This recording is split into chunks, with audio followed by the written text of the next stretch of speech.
Ladies and gentlemen, the secret word tonight is ARM. A-R-M. Really? You bet your life.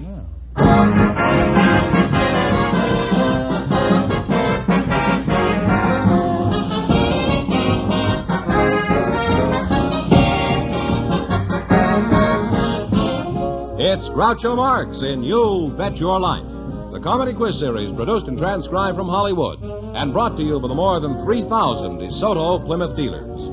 The dealers who have on display the outstanding DeSoto Automatic with fully automatic power flight transmission and the all-new Plymouth, your best buy in the low-priced field. And now, here he is, the one, the only... Groucho! That's me.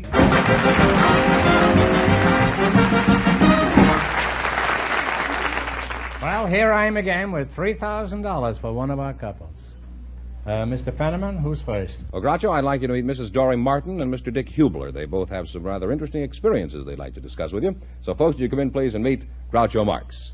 Welcome to You Bet Your Life. Say the secret word and divide $100. It's a common word, something you always have with you. Dory Martin, eh? Mrs. Dory Martin. What a shame. Foiled again. Where are you from, Mrs. Martin? I was born in Philadelphia, Groucho. Philadelphia. Beautiful Philly from Philly, eh? Have you always lived in Philly?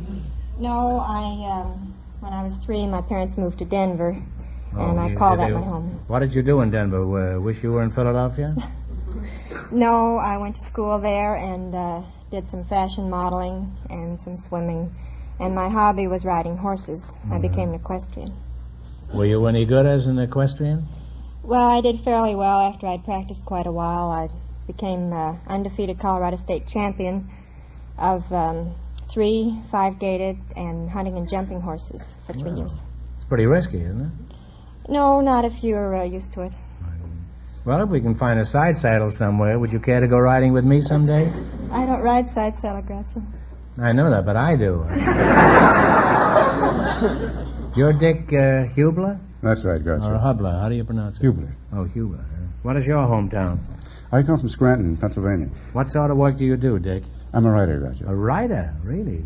What all have you written besides Home for Money? I've written 7 novels and numerous magazine articles, even some poetry occasionally. Is that so? Is there any money in poetry? None at all. No. Dick, I'm curious, as an author, do you ever hear from your readers, or once the book is published, is that the end of it as far as you're concerned? Well, you don't hear on books, but right now I'm hearing from thousands of them. You are? Why? They're demanding their money back? No, but in the February issue of Coronet, I wrote an article called Dogs Are Dumb. And ever since then, things have been happening. It seems everyone... Getting letters from dogs? No, but I've been getting letters from dog lovers demanding my blood and threatening assault and battery, offering to show me their dogs are smarter than I am. They're pretty sensitive, dog lovers, huh? Yeah. You think dogs are dumb, do you, really? Well, I have one myself. I'm very fond of him, but I don't think he's very intelligent. Have you ever discussed you with him? Do you think that dogs are dumb, Dory? I wouldn't say they were dumb, no. But you think they're as smart as men? And some men, maybe. Well, let's compare dogs and people. Dory, can your husband sit up and beg? No. Does he carry the paper in from the front lawn between his teeth? No. Does your husband ever jump in your lap and let you scratch him around the ears? No. Now then, does your dog jump on your lap and let you scratch his ears? Yes, he does. Well, that shows your dog is smarter than your husband. I'd be glad to do what the dog does for you, but you'd have to get your own paper off the lawn. Dick, I happen to live in Beverly Hills, and most of the dogs I see out there are well-behaved, intelligent, and well-groomed. Now, what have you got to say about that? Well, dogs in Beverly Hills generally are treated like people. I know, for example, there are some poodles out in Beverly Hills that have what they call poodle parties. There's some people out there that have poodle parties. These are exclusive dog parties, though. You mean the people are not allowed at all? Not at all. They have special birthday cakes of hamburger, hand-painted bones for favors. And they amuse each other with their own tricks. Usually ends up in a brawl, too. Well, that isn't just confined to the dogs in Beverly Hills.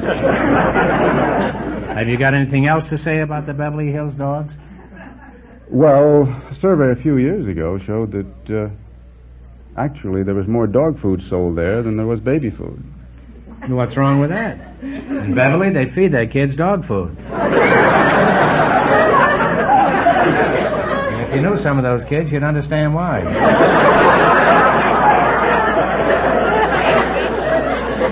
Well, I've learned a lot about dogs tonight, and I think all the dogs who are listening certainly learned a lot about people. Now let's play You Bet Your Life. You understand the game? I think so. Fine. Well, I wish I did. Now, you selected literary quiz, and remember, the more the question is worth, the harder it is. Now, what do you want to start with? A $10 one, 40, 80, 100? 70. 70. Who wrote The Strange Case of Dr. Jekyll and Mr. Hyde? Robert Louis Stevenson. That is absolutely correct. You now have $170. Now, what do you want to do? What do you think? 80. All right. $80? The Iliad is one of the two celebrated classics by Homer. What is the other one? The Odyssey. The Odyssey is correct, huh? You now have $250. Say, I'm getting an education here tonight. Now you have $250. Now what do you want to do?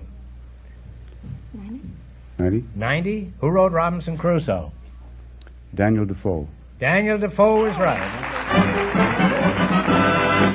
Your bankroll now contains $340. You're pretty lucky to be up here with a literary I gent. know. Huh? There's your last chance to be the other couples. What do you want to do?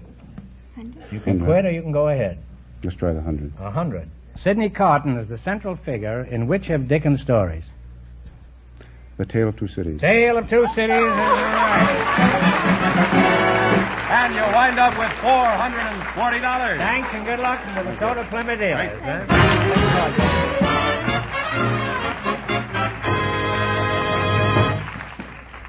You know, ever since we presented the lovely DeSoto Automatic, people everywhere have been asking us about one particular feature of this great car. Oh, sure, they wanted to know about PowerFlight fully automatic transmission and remarkable DeSoto full-time power steering. But they also wanted to know about another revolutionary DeSoto feature, DeSoto air conditioning. Well, here's the story.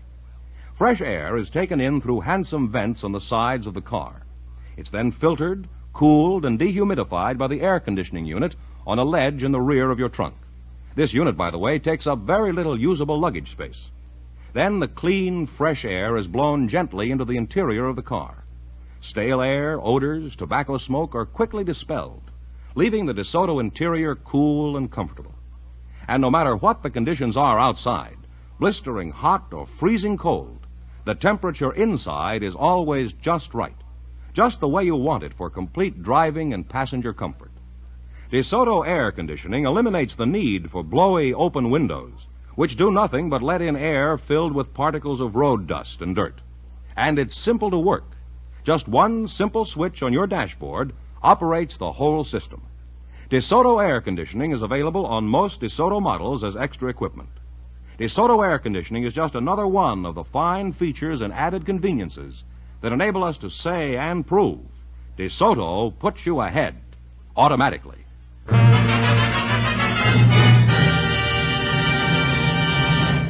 Next, Groucho, I'd like you to meet Miss Deonto Farnsworth and her partner, Mr. Mel Morrison. Folks, would you come in, please, and meet Groucho Marx. Welcome, welcome for the DeSoto Plymouth dealers. Say the secret word and you'll divide $100. It's a common word, something you always have with you. Deonto Farnsworth, you're very, very charming, huh? Thank you. What kind of a name is Deonto? Deonto means carnation in Esperanto. Esperanto? Oh, I used to go down there every summer and watch the bullfights, huh? I think it's a lovely little town, don't you? There is no such place as Esperanto. There isn't. No. In that case, I'll have to find some other place to watch the bullfights. What is Esperanto? Does it go over or under Chilean beans? Esperanto is an international language that's meant as a secondary language to enable people all over the world to understand each other. It's composed of the better parts of all languages. Hmm. What part of the English language did you use? Hello and yes. That's about all you need, really. You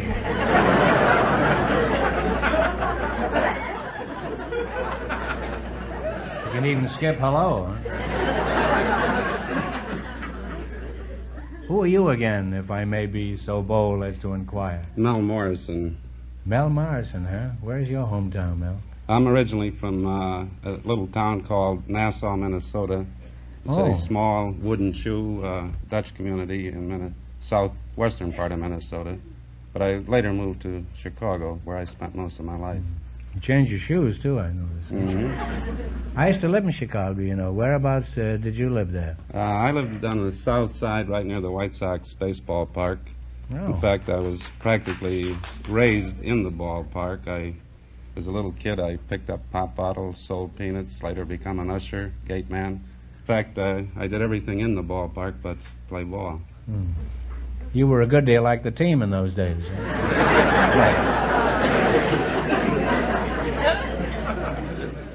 What sort of a job what do you do now?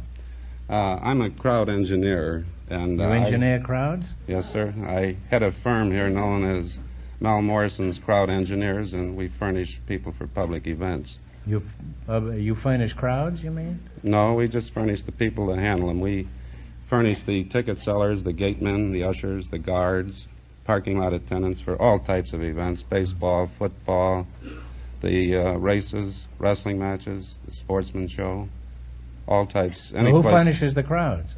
Well, I guess that's up to the management or a good publicity man and good show. Well, it sounds like interesting work. Tell us something about the crowd. Are they all the same? If you've seen one crowd, I suppose you've seen them all, huh? No, I wouldn't say that they were all the same. For instance, you wouldn't expect the same type of crowd that attends a wrestling match to attend the opera. No, I suppose not. I guess people who like grunting and groaning probably don't care much for screeching and howling.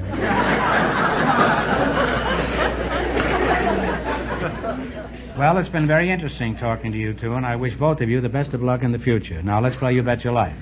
We start you off with $100. You try to run it into more than our other couples.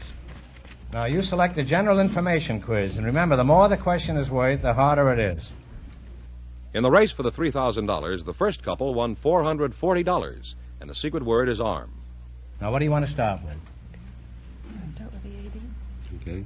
Okay, the 80. How much? The $80. $80. I said how much because I want you to talk up. Remember, one answer between you. Okay. If Haviland suggests Chinaware, what does Fostoria suggest? Story. Crystal. I haven't the slightest idea. Crystal? Glassware. I guess Crystal is right. Huh? All right. Well, you're off to a good start. Your bankroll now has $180 in it. Now, you can quit any time you want, or you can proceed. Now, what question do you want to start with? Go ahead with. You want to start with 50 or 70? 70. I can't hear 70. you. 70. 70. George McManus is the creator of one of the most popular comic strips of our time. What is it? Maggie and Jake. That's right, Maggie and Jake. You now have $250. 60. 60. What do you call the boats used in the canals of Venice for centuries? Gondolas. Gondolas. Gondolas or gondolas is right. You now have $310. And this is your last chance to beat the other couples. You can proceed or you can quit.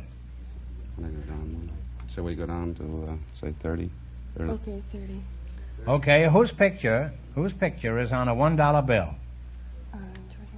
George Washington. George Washington is right. And you wind up with $340. Thanks and good luck from the DeSoto Plymouth dealers.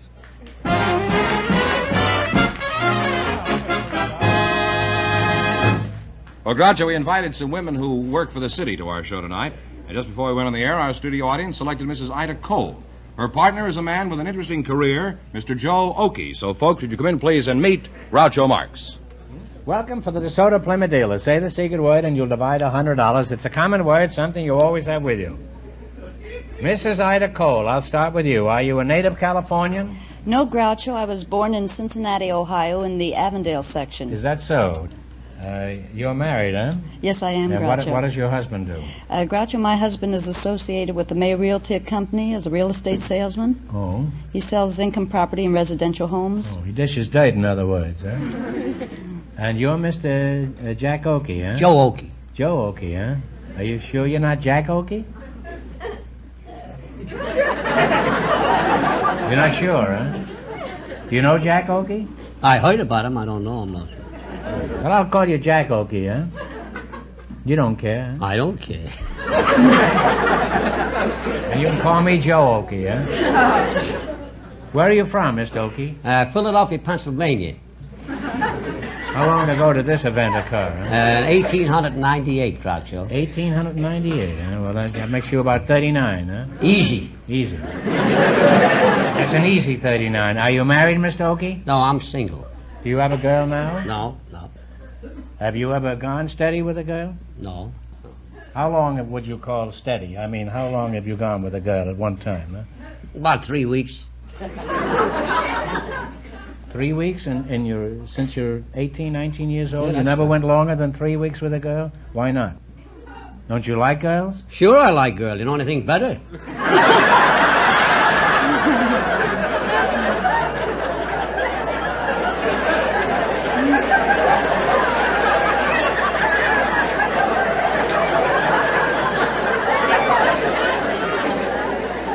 I don't know anything better, and I must say I don't know anything worse either. What sort of business are you in, Joe? Well, I'm a sort of a salesman. Well, that's certainly qualifying it nicely. Well, Joe, I'm not in the market for anything, but out of curiosity, what are you selling? Well, right now I'm not selling anything. That's the kind of a salesman I like. A real live wire crackerjack salesman. Well, are you loafing now? Well, right now I'm not doing anything. You're not. Well, maybe we can find a job for you, Joe. What sort of work have you done in the past? Aside from not selling anything. What sort of work have you done in the past? Well, let me see now. Many years ago, I sort of took to the liking of the sea. I was a sort of a merchant marine sailor, Groucho. Oh, like Moby Dick? I don't know nothing about Moby Dick, but I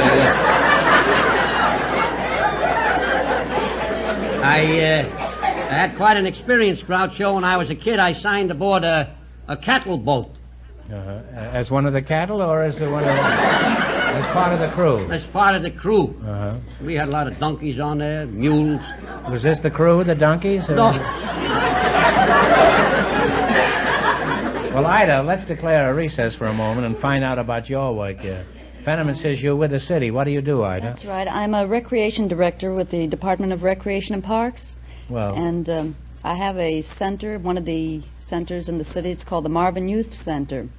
Mm-hmm. And we well, have... could you direct some recreation my way? Where do you do your directing? Outside the pool hall? No, we have a building that we have an auditorium where we have basketball and sports and dancing and such. I've been to the city playground, you know. I go No, down I there didn't. 2 or 3 mornings a week with my daughter, Melinda. She's only 7. And then she picks me up around 5, and I'm ready for bed. Well, what are some of the activities you have to offer at these playgrounds? Haven't you got something for fellas of my age group, like hopscotch? I mean, without the hops. Well, we do have activities, and I think something you might be interested in is our weightlifting program. We have a lot of men I might. there. If they'd promise not to drop me, I'd be willing to... I used to be a dumbbell at the local gymnasium. Joe, I've got my second win now. Let's continue your story. Now, what is your present ambition, Joe, aside from being first in line at the unemployment office?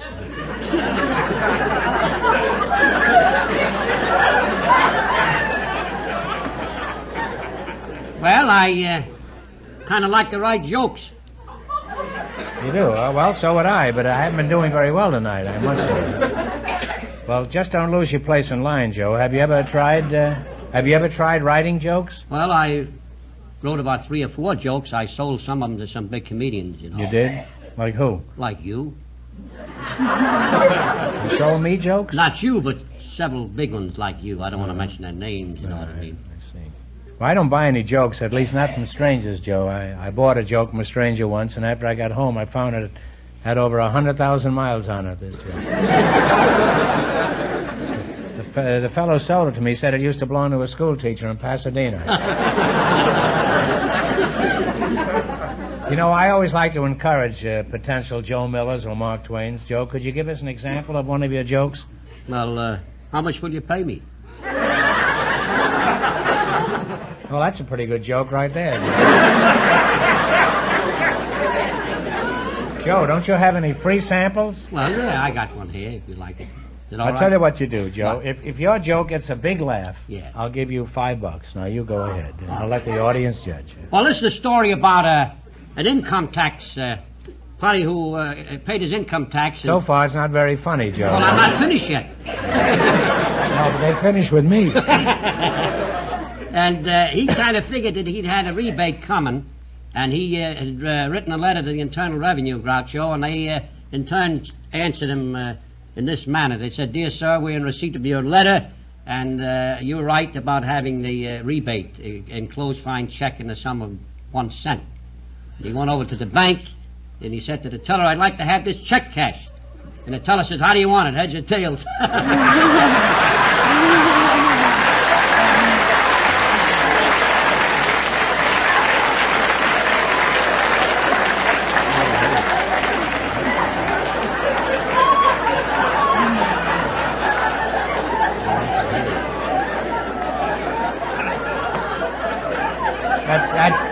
That certainly got a bigger laugh than anything I've said tonight. As a matter of fact, I sort of like that joke, Joe. Now, what are your plans for the immediate future? How about the $5?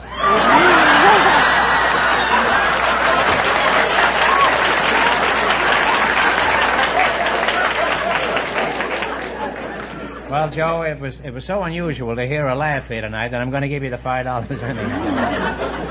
I'm going to frame this, but I want your autograph on there after the show. Well, I've been framed for less than that.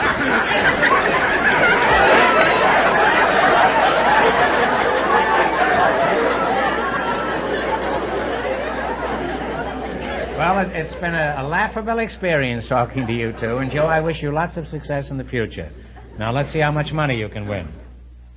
In the race for the $3,000, our first couple, Mrs. Martin and Mr. Hubler, are still leading with $440. You selected movie quiz. Remember, the more the question is worth, the harder it is. Talk up. $70. $70. For $70, what male star had his first big success a few years ago in the title role of Golden Boy? William Holden. William Holden is correct. You now have $170. Now what do you want to do? $80. $80. Who plays the leading role of the Mountie in the latest version of Rosemarie? Howard Cale. Is it Howard Cale? You learned this in a playground at a Griffith Park? I like to go to movies. Is that correct? Yes, I that is didn't see the correct. Howard picture, Cale is right. Huh? Good. You now have $250. 90. Take 90. 90. Who played the title role in the Eddie Cantor story? Keith Brazell. Keith Brazell is right. You now have $340 in your bankroll. And here's your last chance to be the other couples. What are you going to go for? Take $100. $100. Who produced and directed Roman Holiday? Roman Holiday. I don't want to. Help it, Joe. Who No. produced and directed it was William Wyler. William Wyler is right. And you wind up with $440. You better give her a big hug, Joe. Huh? You know, I took a look at her. I said, "You're smart. You do the talking. I don't know if I'm not." You wind up with $440. Thanks and good luck from the DeSoto Plymouth thank dealers. you. You're a smart girl.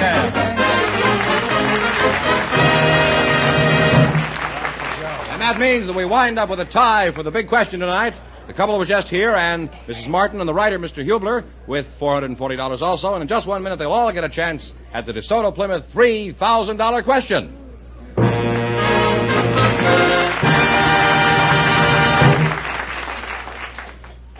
Well, Groucho, here are the two winning couples all set for the DeSoto Plymouth $3,000 question. We've given them each a card to write down their answer on, and of course, if both couples get it right, we'll split the money between them. All set? All right, here we go for $3,000. I'll give you 15 seconds to decide on a single answer between you. Think carefully, and please no help from the audience. Are you ready? Mary Geneva Doud, D-O-U-D, or Dowd, was the maiden name of the wife of one of our presidents. For $3,000, who married Mary Geneva Dowd?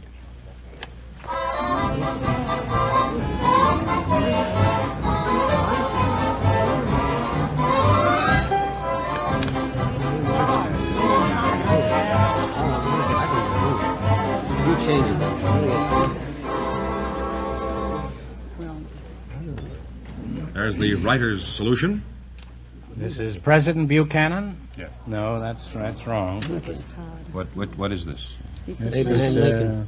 Abraham Lincoln, that's wrong. Well, I don't. It is Mary Geneva Dowd.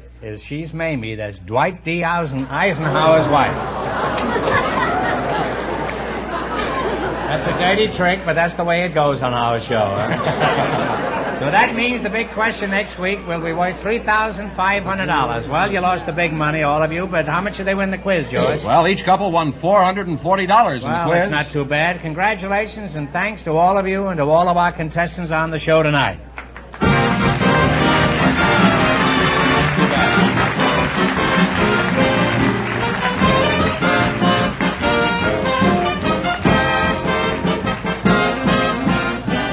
Be sure to tune in again next Wednesday night at this same time for the Groucho Marx Show, when the big question will be worth $3,500. And don't miss Groucho's television show, also brought to you by the DeSoto Plymouth Dealers of America.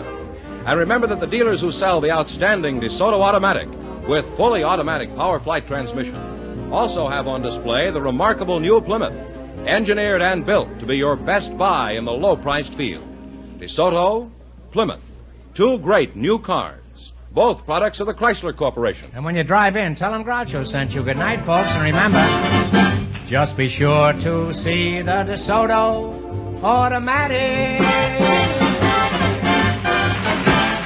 Folks, here's a reminder from the National Safety Council. When you stop, park to stay parked. Set the parking brake and remove the key. You Bet Your Life, transcribed from Hollywood, is produced by John Goodell. Directed by Robert Dwan and Bernie Smith. Music by Jack Meakin. This is George Fenneman signing off for the more than 3,000 DeSoto Plymouth dealers from coast to coast. You Bet Your Life is heard by our armed forces throughout the world.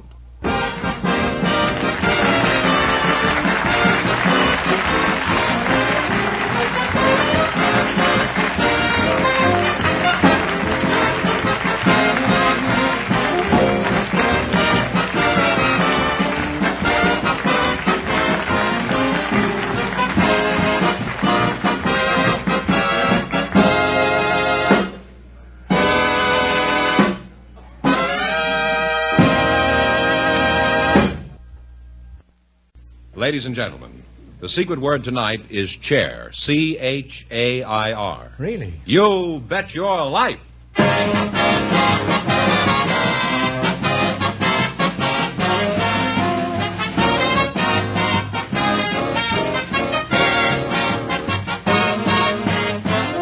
It's Groucho Marx in You Bet Your Life, the comedy quiz series produced and transcribed from Hollywood and brought to you by the more than 3,000 DeSoto Plymouth dealers. The dealers who have on display the outstanding DeSoto Automatic with fully automatic power flight transmission and the all-new Plymouth, your best buy in the low-priced field. And now, here he is, the one, the only... Who's he? Oh, that's me. Oh.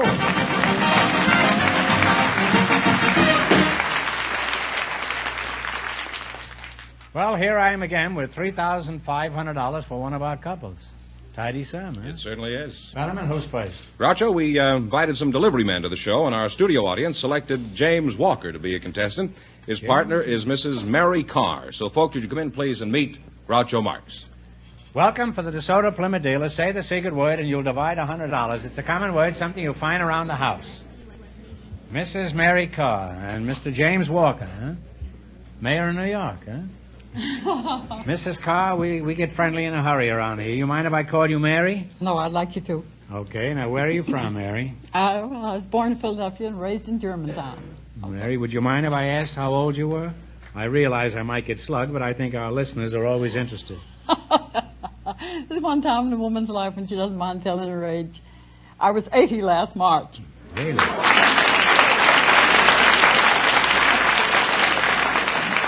Well, you're a very good-looking 80, Mary. Thank you. You can help me across the street anytime you want. Jimmy, how old are you? 29, Groucho. Where are you from? I'm from Highland Park in Detroit, about 4 or 5 miles from the DeSoto plant. Oh. Do you work for the DeSoto people? No, I don't. What sort of work do you do? I work for United Parcel Service. What kind of a racket is that? Well, that's a delivery system. We have about the best in the United States, I guess. We deliver for retail, That's wholesale. enough. He's a parcel man, all right. He's all wrapped up in his job. Are there any special requirements for getting a job with your outfit? The main one is you have to be honest. Well, that's a pretty stiff requirement, isn't it? Let's forget it, shall we? How can they tell you're honest before they hire you? They can, but if you're not honest, they'll find out soon enough.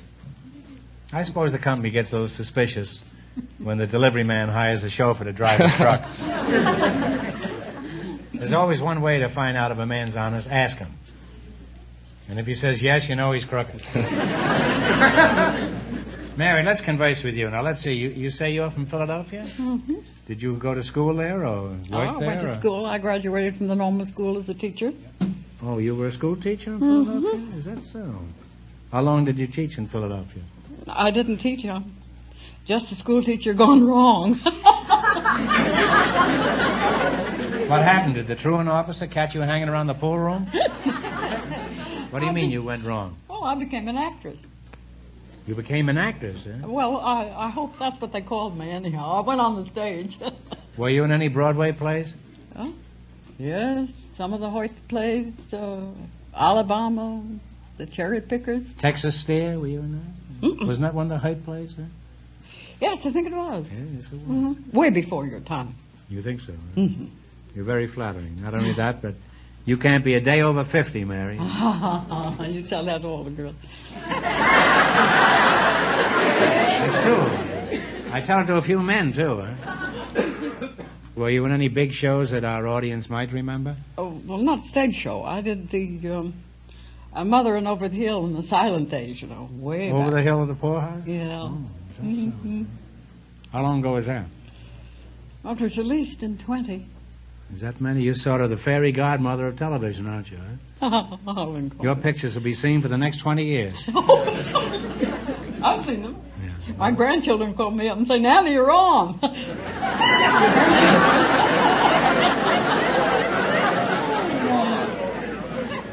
I bet they have new respect for you now, don't they? They do. What kind of parts did you play in pictures, Mary? You didn't always play mothers, did you? Well, I was a mother about 200 times or more. That'd be a good title for a movie, you know. Yeah. I was a mother 200 times. I was a mother 200 times for the FBI. You say you were a mother in 200 movies? Did you enjoy playing this role so many times, Mary? Oh, well, it got to be rather boring, Groucho. Would you like to play a hussy in the pictures? Oh, no. I couldn't be wicked at 80.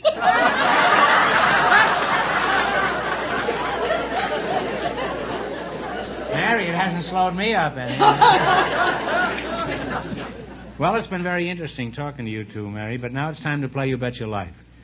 Let's see. Now, you select a dictionary quiz, and remember, the more the question is worth, the harder it is. Now, you can start with a $10 question, or a $50 or a $100, anything you want. But one answer between them. What'll it be? How about 70? 70 you want? Is that all right You with know you? your dictionary? Is that all right with you? All right. Which part of the dictionary do you know, Jimmy? The outside or the inside? The outside, probably. All right. What do you call the person who gives the parting address at a graduation? The valedictorian. Valedictorian is correct, huh? And you now have $170. Now, what do you want? Well, we might as well go on. We've nothing to lose. 80? 80. What do All you right call with the you? edge That's of... right. What do you call the edge of cloth woven to prevent raveling? A selvage. Selvage is correct. You now have $250 in your bankroll. You're pretty lucky to have a I partner sure like am. that, Jimmy. I sure am. Now what do She you knows want? the inside. Now, what do you want? Well, let's go up. No, you're going down. You want 90? Well, let's see how well you listen to this show. What does the word encomium mean? E-N-C-O-M-I-U-M. It's a praise. That's right. That's good enough. Stop right there. You now have $340. You know, I mispronounced it a few weeks ago on this show. For some curious reason, I said encomium instead of encomium. And I got a ton of mail. All right, now how much have they got? $340. Now, it's your last chance to beat the other couples. What are you going to go for? 100. 100? Sorry with you. What is a more common term for a colliery? C-O-L-L-I-E-R-Y. Well, that's a mine. It's a coal mine. Don't go any further. And you've gone all the way. You wind up with $440. Well, thanks and good luck from the DeSoto Plymouth dealers. You're thank pretty you shrewd. Ladies and gentlemen, this is National Safety Month. Can you see, steer, stop safely? If not, check your car. Check accidents. With the busy driving season here, now's the time to check your car. Be safe by driving a safe car.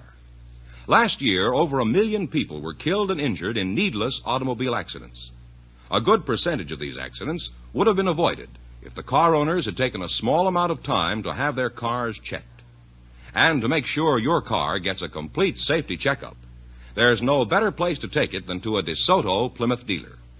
His factory-trained mechanics will go over every part of your car that can affect your safety to make sure they are all in perfect working order. Wheels, brakes, headlights, tires, steering, windshield wipers, glass, horn, muffler, taillights. You'll be surprised how little time and money it takes to keep you and your family safe on the highways. Remember, to be a safe driver, you must be able to see, steer, stop safely. Check your car. Check accidents.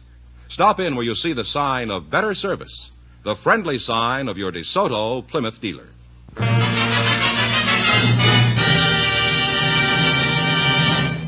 Groucho, we have a housewife for you, Mrs. Jerry Shipley and her Why do partner. you always say you have a housewife for me? I should change that, I guess, shouldn't I? I'll take every other housewife, huh? All right. You take an occasional housewife. I have a housewife, Groucho, and her name is Mrs. Jerry Shipley, and her partner is Mr. William Vaughn. So, folks, would you come in, please, and meet Groucho Marx. Mr. William Vaughn and Mrs. Jerry Gerard Shipley. Mrs. Shipley, I'll start with you. What is your first name? Jerry. Is that short for Geraldine? No, I was christened Jerry. You were. How come? Well, it's just an old Spanish southern, custom? yeah, an old southern custom, giving girls boys' names down there. You know any girls named Hank in the South? I know one named Henry. Imagine being under a magnolia tree in the moonlight with a pretty girl, and you turn to her and say, "Kiss me, Henry." Probably hit you with a plate of corn pone. Where are you from, Mrs. Shipley? Well, I usually say Paducah, Kentucky, because people ask so many questions. But Well, I should think so. Huh? but it's really a little town called Barlow, near there. I see. And who are you again? I forgot all about Jerry you. Shipley. You're both Jerry Shipley? I think. No, I'm Bill Vaughn, You're Groucho. Bill Vaughn, huh? You used to pitch for the Cubs, didn't you? No, not me. No? Well, they had a Vaughn there. Oh, yes, several Vaughns. You related to that Vaughn? None whatsoever. You know, he pitched a 19-inning, 1-0 game against Brooklyn some years ago. Well, the Vaughns do great things at times. Have you done anything great that you could tell us about? Well, it depends upon what you may refer to. That's true. Well, where are you from? Well, let's start with that. Huh? Well, I was born in Osceola, Missouri, Well, that's pretty great, right and there. moved to Oroville, California when I was 6 years of age. Oh. What sort of business are you in now, Mr. Vaughan? Well, I'm Executive Vice President, Secretary, Treasurer, and Director of Electrical Products Corporation, manufacturers of neon and xenon signs in the 11 western states and for many of the DeSoto Plymouth dealers in the area. Well, thanks for that information. I'll keep my trap shut from now on. Because I need a job as well as the next fellow. The next fellow happens to be a Harpo.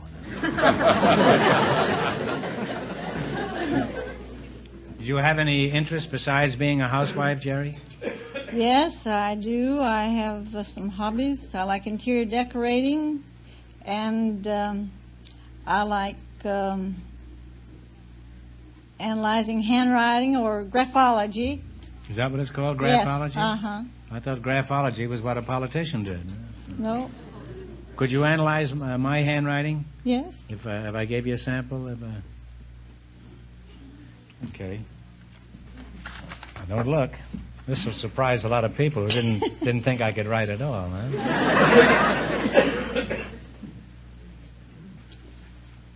Here you are. See what you can do with that, Jerry. And while you're working on it, I'll talk to your partner here. All right. You analyze that. Now, Mr. Vaughan, do you have any outside interests? Yes, Groucho, I'm the illustrious potentate of Al-Malika Shrine Temple, Los Angeles, ancient Arabic order, nobles of the Mystic Shrine. What are some of the activities of these organizations? We have many charities centered primarily upon what we consider the world's greatest fraternal philanthropy. Shriners Hospital for crippled children. We have discharged more than 250,000 crippled children who were materially aided or completely cured. I must say your lodge does a great job, Bill. I know all about your work, and I congratulate you. You do a wonderful job.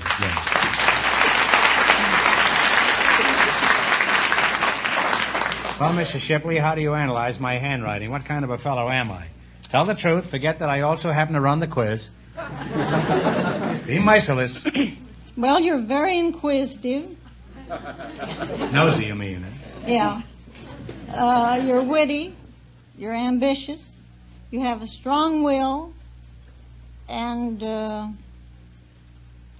if you hadn't become an actor, I think you might have become a scientist.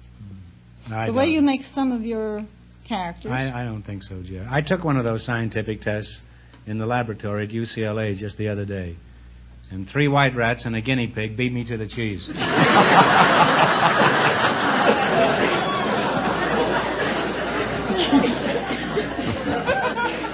Well, I'm flattered by your diagnosis, Jerry.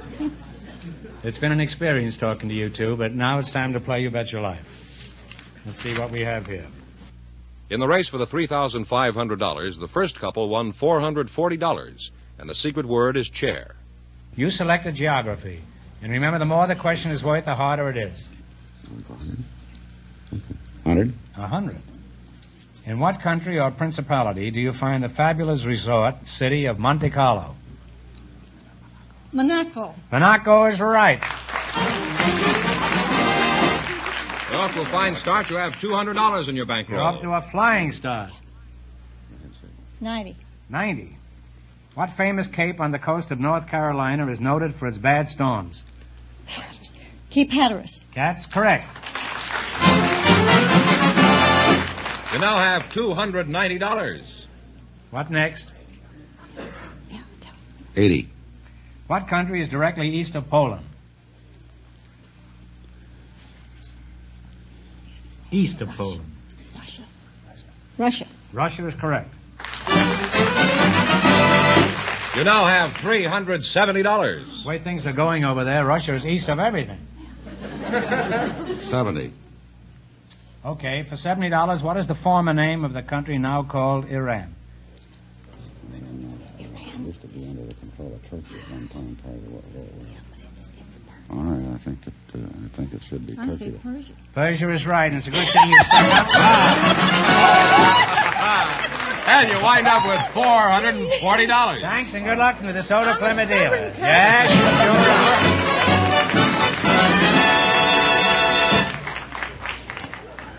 All right, George, proceed. We found a couple of young single people for you tonight, Groucho. Miss Eleanor Green and Mr. Noel Kennedy. Would you come in, please, and meet Groucho Marx? Welcome for the DeSoto Plymouth dealers. Say the secret word and you'll divide $100. It's a common word, something you'll find around the house. Noel Kennedy and Eleanor Green. Well, you're a fine-looking couple. Neither of you married? No. No, I'm not, Groucho. You're not married, eh? Would you like to get married someday, Eleanor? Oh, I think every young girl would. They'd like a husband and a home and some children. Mm-hmm. Well, you're in the right place. Have you got a marriage license with you? Well, no. Don't you think that's pretty careless? You'd certainly never think of going fishing without a fishing license, would you? Well, I think that would be a different story. You just think it's different, that's all. Sucker's the sucker, whether he's walking or swimming. Well, let's find out something about you two. Eleanor, where are you from? I'm from Beverly Hills, California. Beverly Hills, yes. Huh? Oh. How long have you lived out here? 23 years. Mm-hmm. Then you're a natural-born citizen, huh? Mm-hmm. What sort of work do you do? Well, I'm a third-grade teacher, Groucho. You're a school teacher? Yes. Didn't have any school teachers like that when I went to school. You're Noel Kennedy? Well, I prefer to be called Bill, Groucho. You prefer to be called Bill Groucho?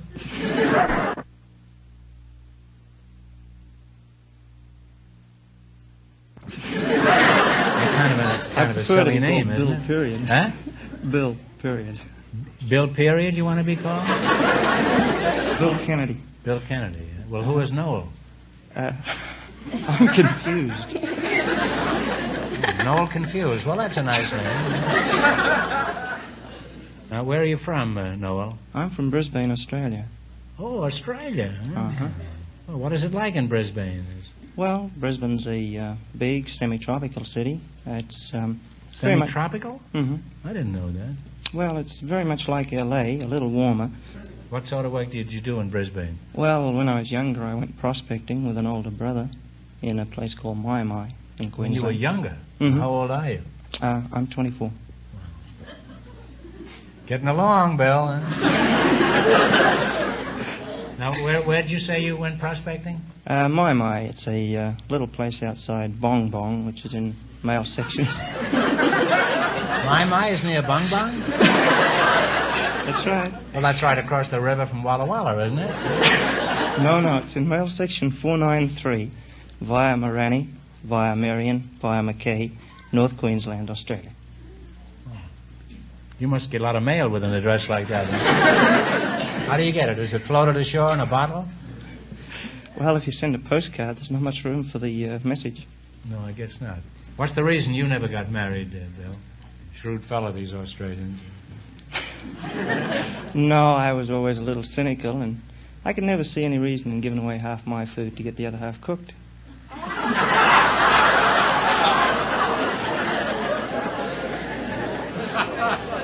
Is this the customary attitude by the Australian youths? No, You're happy just to speaking say. for yourself. Huh? Just personally. And I've changed a lot since then. You don't have this attitude about marriage at present, do you? No. Well, how recently have you changed? The last 3 minutes? That's a pretty good estimate. Approximately. And you, Eleanor, what would you require in the man that you'll marry?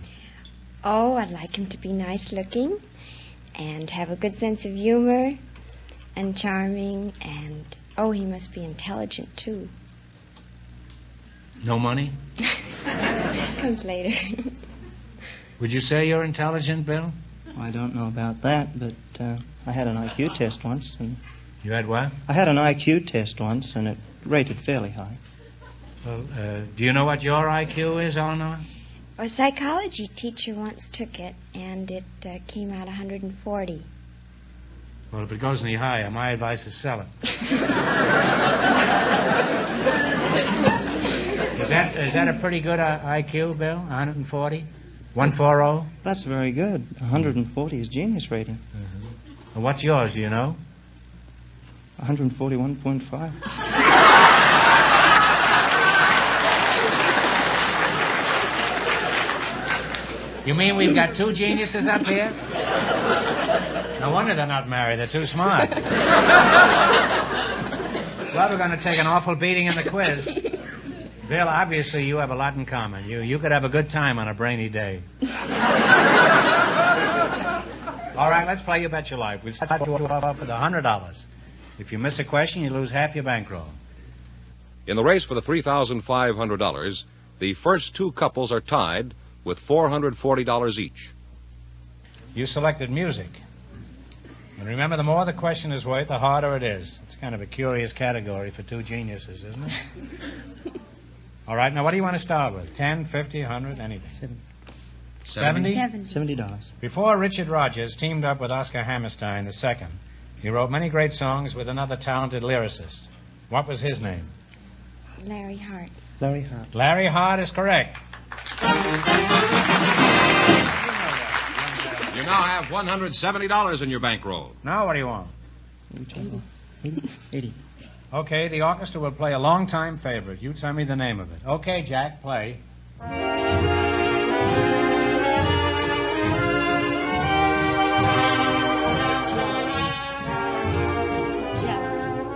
What is it? My partner says Jealous. Jealous. Oh, well, that's right. Jealous is right.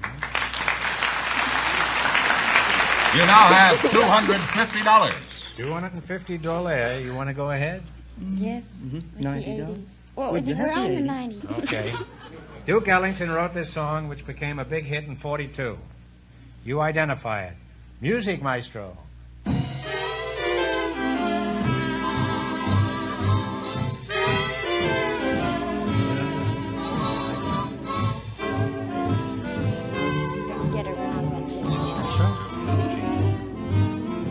Okay, what is it?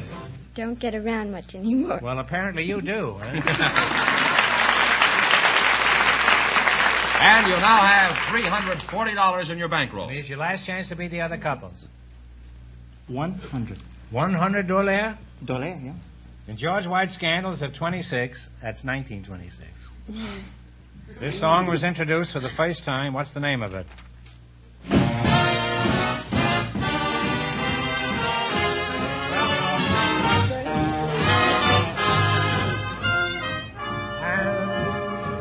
Birth of the Blues. The Birth of the Blues. Howie, it's a big hit.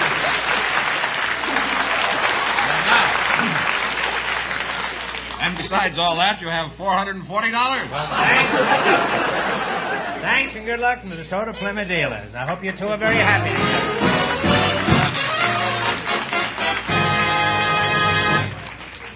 And that means that all three couples on our show tonight, in just 1 minute, will get the chance of the DeSoto Plymouth $3,500 question.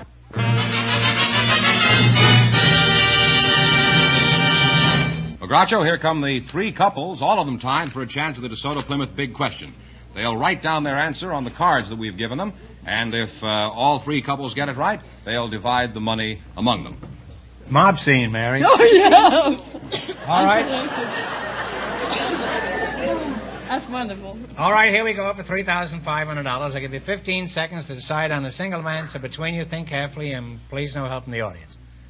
James Fenimore Cooper wrote 5 historical novels: The Deerslayer, Last of the Mohegans, The Pathfinder, The Pioneers, and The Prairie. For $3,500, what was the name given to this internationally popular series of novels? Write it down. Piece of paper.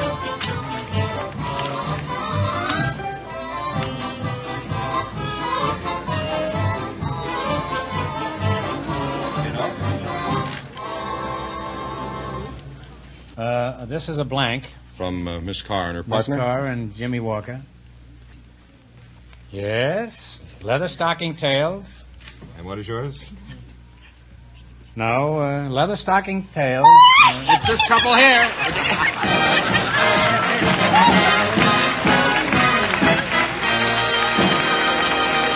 Well, stick around. You come back here, please. Your folks out. Well, now let's see. The gentleman, the Shriners Organization. Al Malika. Al Malika. And Jerry from Paducah. Barlow. From Barlow. Well, that's close enough. You win $3,500. And how much in the quiz? They all $440. That's $3,940. Congratulations from the more than 3,000 DeSoto Plymouth dealers from coast to coast. You bet your life.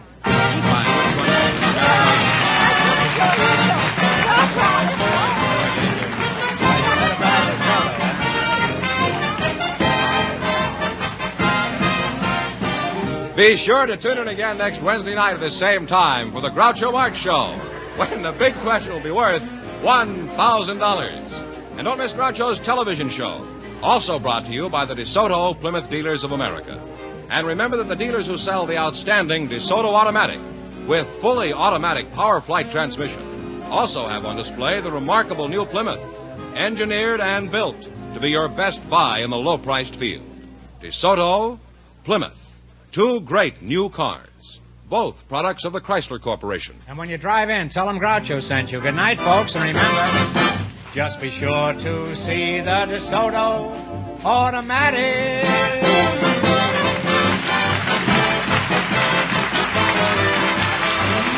Folks, here's a reminder from the National Safety Council. If you can't control your temper, you can't control your driving. You Bet Your Life, transcribed from Hollywood, is produced by John Goodell, directed by Robert Dwan and Bernie Smith, music by Jack Meakin. This is George Fenneman signing off for the more than 3,000 DeSoto Plymouth dealers from coast to coast. You Bet Your Life is heard by our armed forces throughout the world.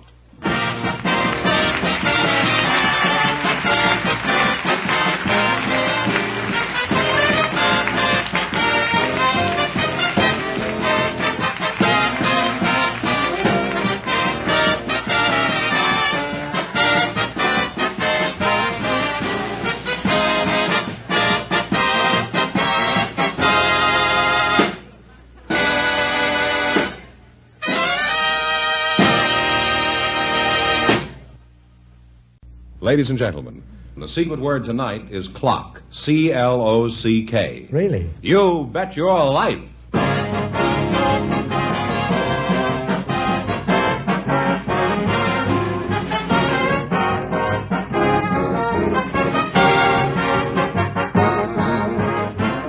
It's Groucho Marx in You Bet Your Life, the comedy quiz series produced and transcribed from Hollywood and brought to you by the more than 3,000 DeSoto Plymouth dealers.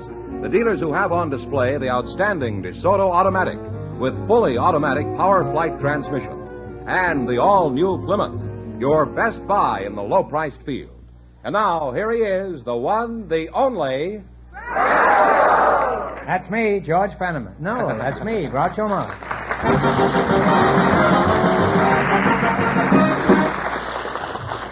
Well, here I am with 1,000 doubloons for one of our couples tonight. Well, take off, Mr. Fenneman. Who's first? Well, Groucho, we have some people with interesting stories for you tonight.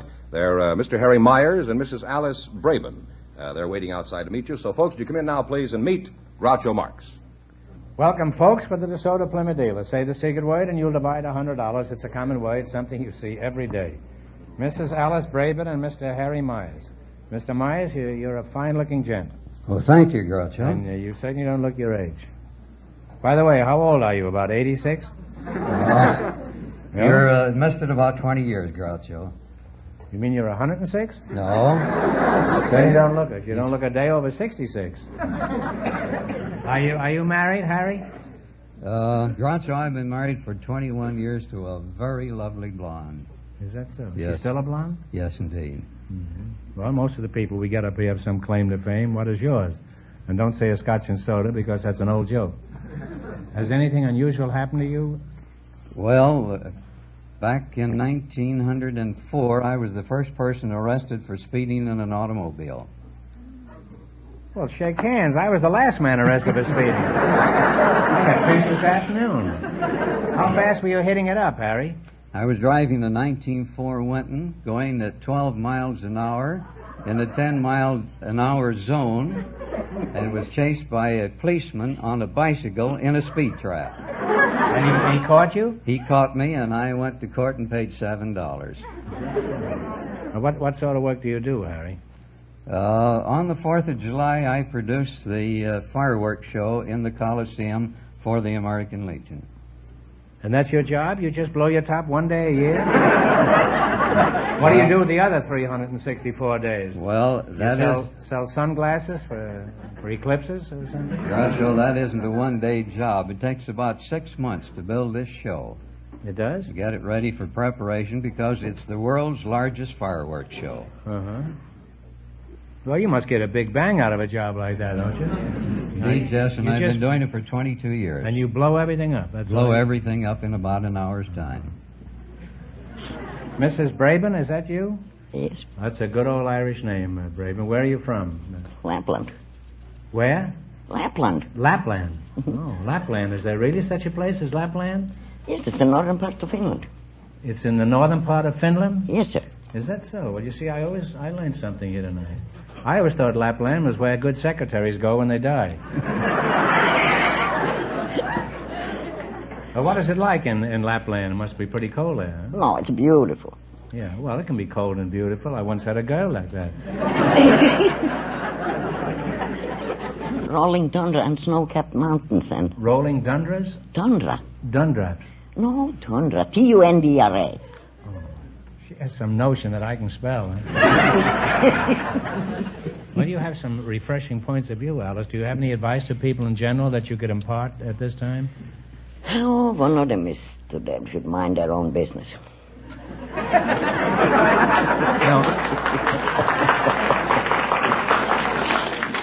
I didn't mean me. I meant the other people. You didn't mean me. Well, I was going to ask your age, but since it's none of my business, I won't. That doesn't concern anybody, Alice, and anybody that wants to know is just an old busybody. Isn't that true? Sure. Now then, who was president when you were born? Do you remember? Tsar Nicholas II. Who? Tsar Nicholas II. Nicholas II. Who's he? The last emperor of Russia. Finland belonged to Russia in those days. Oh, and Lapland was in Finland? Mm-hmm. And where's Lapland now? Is it still in Finland? Yes, sir. And now the whole thing belongs to Russia. Oh, no, it doesn't. It doesn't.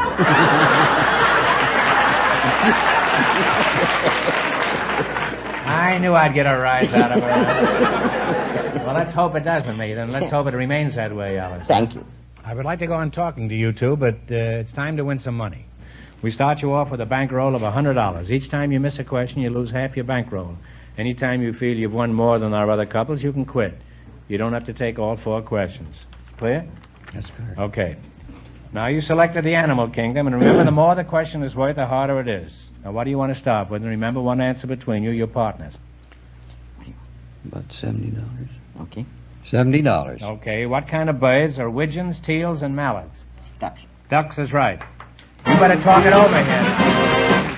You now... He might have another answer. You keep out of this. I will, yes. I'm just going to say that you now have $170 in your bankroll. Yes. Now, what do you want to do? You want to proceed? Yes, sir. For 60? 80. 80? Okay. $80. $80. What is another name for a hedgehog? Now, just talk it over.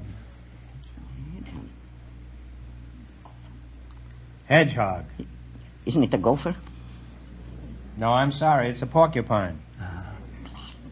Well, you now have $85. You lost Okay. half your bankroll. Now, don't get discouraged. Now, what do you want to try? So for 60 now? All right. For $60. $60. What do you call a young hen? A pullet. I'll agree with that. Okay, pullet is right. You now have $145. Now you're climbing again. What do you want to try? It's your last chance to beat the other couple. Go for 80. All right, 80. $80. $80. What is an... No, we had an $80 Yeah, one here. Let's go for 90 then. All right. 90. What kind of animals are Poland Chinas, Duroc Jerseys, and Chester Whites? Pigs. What is it? Pigs. Pigs is right. And you wind up with $235. Thanks and good luck from the DeSoto Plymouth dealers.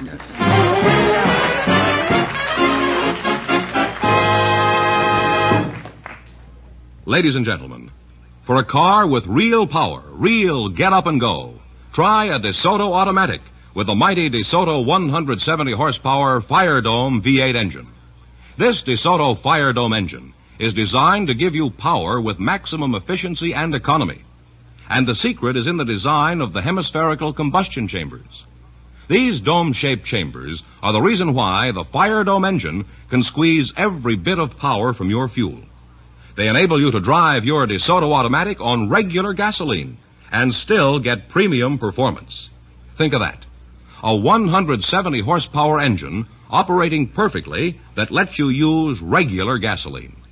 I'm sure that once you get behind the wheel of a DeSoto automatic and feel the smooth, powerful response of the mighty DeSoto 170 horsepower V8 engine, you'll say there's no other automobile engine can match it.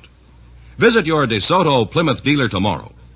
You'll see that the great DeSoto 170 horsepower Fire Dome engine is just one reason why DeSoto puts you ahead automatically. For the thrill of a ride that will fill you with pride, try DeSoto Automatic. Remember, the dealer who sells the stunning DeSoto automatic also sells the high-style Plymouth.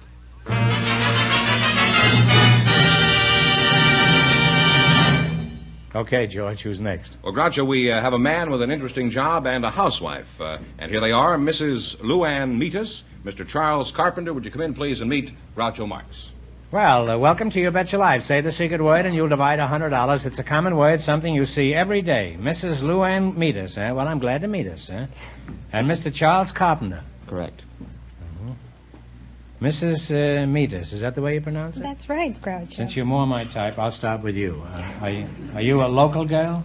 Well, I'm as local as almost anyone in Los Angeles. I'm living here now, but I'm originally from Chicago. Uh-huh. I've been out here 3 years. You like it out here? I love it out here. How long have you been married?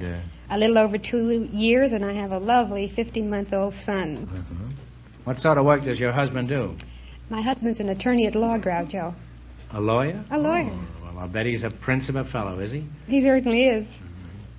I'd say you were about 21, is that right? Oh, how flattering. Of course I'm flattering. You think I want to get socked with a briefcase? However, I'm not too far away, am I? Not too. As a lawyer's wife, how much do you know about his work?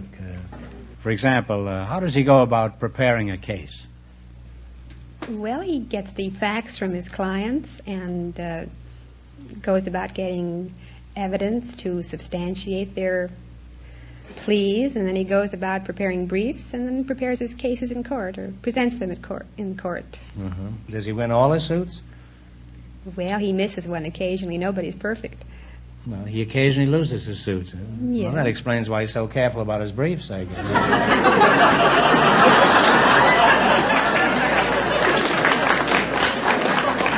He just wants to look good in front of the jury. What sort of work do you do, Mr. Carpenter? I'm a real estate broker. Really? Well, who have you broken lately? Broken anyone? Yes. Myself, primarily. Oh, well, is this a full-time occupation, or do you have other interests, like something legal? Well, I do some blind buying at auctions. You mean you're loaded when you buy things then? Not necessarily. Maybe it would help, though. You mean you buy things without knowing exactly what they are? That is correct. That's like getting married. Almost. Well, specifically, what have you bought at auction? Oh, about a year ago, I bought a lot here at a tax sale on Sunset Boulevard for $250. Property there sells for around $5,000 a foot, doesn't it? That's right. On Sunset Boulevard. How big was this lot? 18 inches by 150 feet. You're sort of the local boy wonder of Wall Street, aren't you? What did you do with this lot? Did you store flagpoles on it? No, there was a signboard on it. I figured I'd get some rent out of it, and so I contacted the sign company, and they moved the sign.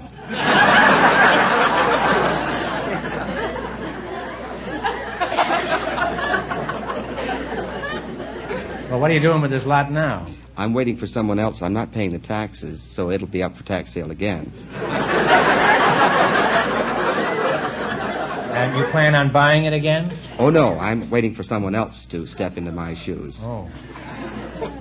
Well, what are some of the other shrewd bargains that you've made? Well, I bought 80 acres of land on top of a mountain up in Ventura County. That sounds like a pretty good deal. Well, there's no road to it. Isn't there a helicopter goes up there? Well, it's flat on top, they tell me. And You've never been up there? I can't get to it. You bought this sight unseen? Oh, yes. What are some of the other smart bargains you've purchased? Well, I bought a small lot out in the west side of Los Angeles. It was 3 feet by 6 feet by 9 feet. It was in a cornfield. Just a good site for a telephone booth, maybe.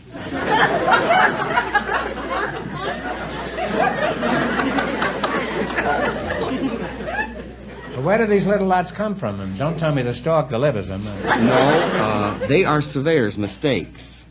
And some of them are mine.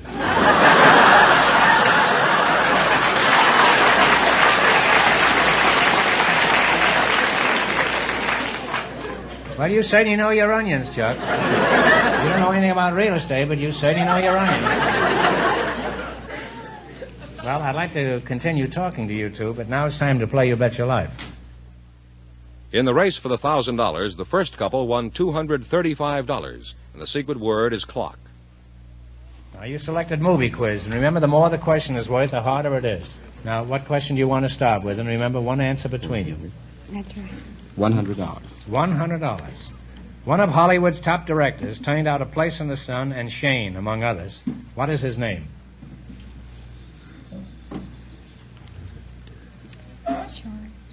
Place in the Sun and Shane. George Stevens. George Stevens is correct. You now have $200 in your bankroll. Now, what do you want to try? 90? William Claude Duncanfield was the real name of what great comedian? Fields. W.C. Fields. That's right. W.C. Fields is right. You now have $290. Now, what do you want to try? 80. 80. Okay, for $80, who was the original Phantom of the Opera in the movies? Lon Chaney Sr. Lon Chaney is Lon good Chaney enough. Sr. You now have $370. Now, what do you want to try? Last chance to beat the other couple. What's left, 70? You can quit? Yeah, 70. 70. Here's the cast. William Holden, June Allison, Barbara Stanwyck, Frederick March, Walter Pidgeon, Shelley Winters, Paul Douglas, Louis Executive Calhern. Suite. What's the picture? Executive Suite. Executive Suite is correct. And you wind up with $440 in your bankroll. Thanks and good luck from the DeSoto Plymouth dealers. Thank you.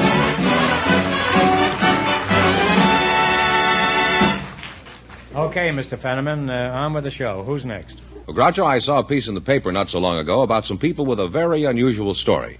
So I got in touch with them, and I asked them to come down to our show any night they got a chance, and they're here tonight. So right now, I'd like you to meet Mrs. Yvette Bro and her daughter, Flash. Ladies, would you come in, please, and meet Groucho Marx. Welcome, welcome for the DeSoto Plymouth dealers. Say the secret word and divide $100. It's a common word, something you see every day. Flash and Yvette Briault, eh? Is that right? Well, you're very charming young ladies. Which one is Flash? I'm Flash. You're Flash, eh? How old are you, Flash? 17. And where's your hometown? I was born here in L.A. Yvette, if your daughter is 17, how old are you? You must be around 27, huh? No, I'm 41. 41. Where are you from, Yvette? Montreal, Canada.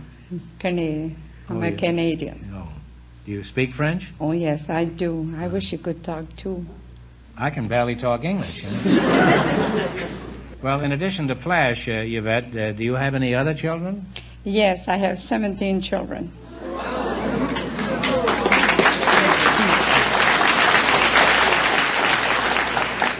Yvette, I didn't. My eyes are not what they used to be. What did you say? 17 children. You have 17 children? Yes, I Yours? do. Yes, all mine.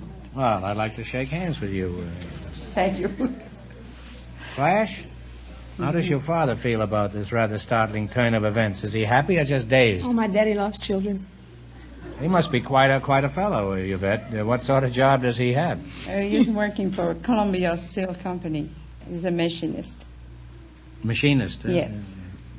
Well, let's find out about your brothers and sisters, Flash.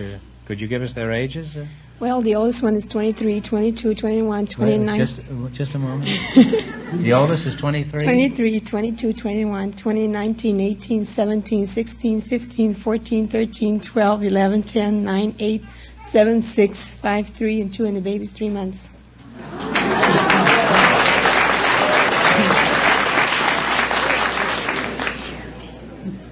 What happened to 4? That's all there is. Well, it sounds like a wonderful family, Mama, and you're certainly to be congratulated. Thank you. It must be quite a job handling 17 children. Do you find it difficult? Well, the first 10 are the most difficult.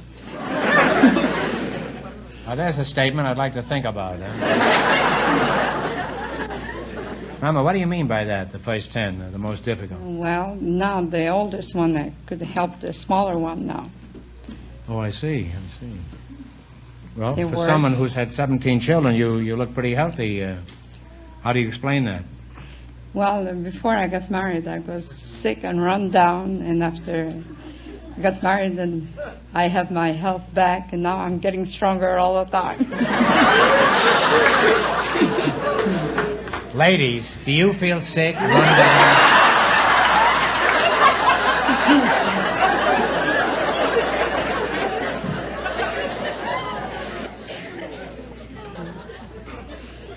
Well, how about cooking for a gang like that? How do you manage it, Ma?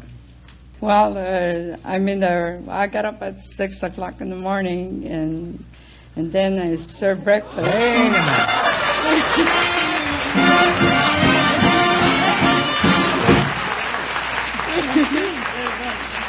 You said clock, that's the secret word, so there's $50 for you Thank and $50 you. for your daughter. Thank you. And see that she gets it later. Yeah. You're a remarkable woman, you bet. 30 million you. housewives out there complain bitterly when they can't find a can opener. And you're up at 6 making oatmeal. Mm-hmm. How about food, Flash? Could you give us a rundown on Well, a we week's get- supply? We got about 42 loaves of bread, 100 pounds of potato, 50 pounds of meat, 25 pounds of sugar, 25 heads of cabbage. Well, do you have a truck to deliver this? Or? No. Well, the grocery store is not far away from the house. There's always a line on the street to go to the store. There's always someone running to the grocery That's store right. and someone on his way back. Huh? Yeah. Wouldn't it be cheaper to open up your own grocery store? No, I don't think so. No? No business. Well, how do you manage such a large family on one salary? It's a kind of a personal question, but do you get any help? Oh, yes. The older one helps to clothe the smaller They're one. working? Oh, yes. We have 5 that work. 5 of them are working? Yes, and they all give the money to help the kids. Groucho, I don't want to interrupt anything here, except we have sort of another surprise for you, I think. We not only invited Flash and her mother, but we invited the whole family to our show tonight. And, Well, where are they? well, they're out in the audience. Will the Briol family please stand up? Come out, wherever you are.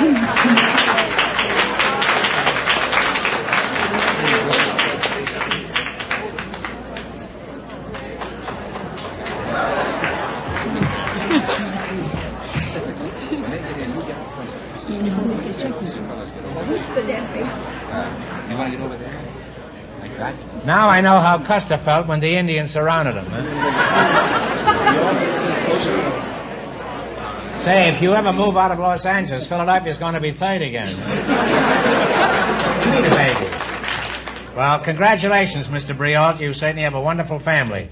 And if you want to dispose of a few of them, I just send them over to my house. Well, now, what about the quiz? Which of you wants to take part? Now, wait a minute.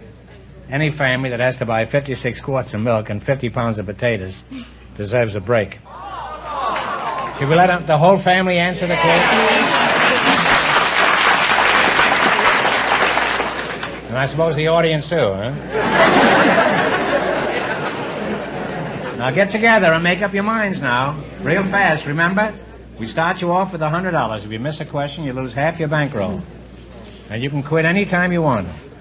In the race for the $1,000, the lawyer's wife and Mr. Carpenter are leading with $440.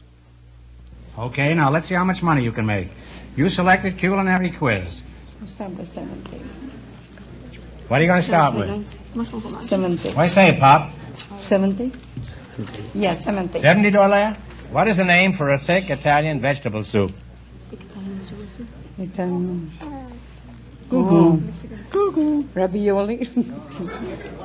One answer now. Come on. Talk it over. Italian. Take a guess if you don't know. No, it's minestrone. No. Well, this will never do. This baby needs milk. Well, you still have $50 of your original 100. All right. Now what are you going to try? No, we're going to try 30 on that. 30? Yeah. The word Bermuda is associated with what kind of vegetable? Bermuda what? Kitten. Hey, you can answer too, you know. We don't know. Bermuda onions. Oh, okay. You must have cooked a lot of onions for this gang, Yeah, haven't but- you? Huh? Not Bermuda. Well, you now have $25. I'll take 60. 60. What meat do you associate with Yorkshire pudding? Yorkshire.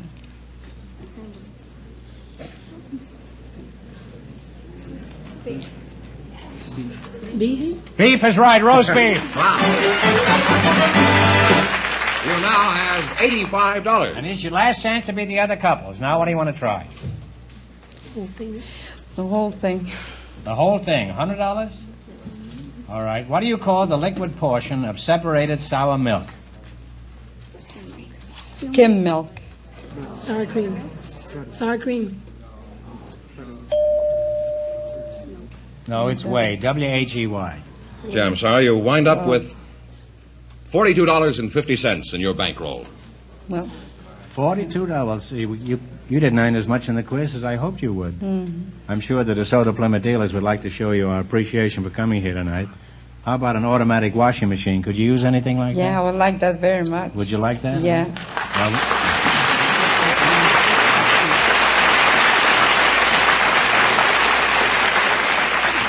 and you won the secret word?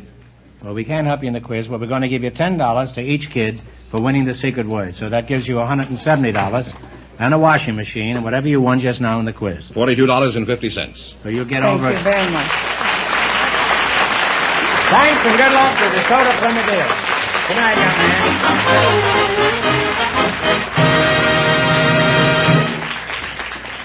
And that means that the lawyer's wife and Mr. Carpenter, with $440 in just 1 minute, get a chance at the DeSoto Plymouth $1,000 question.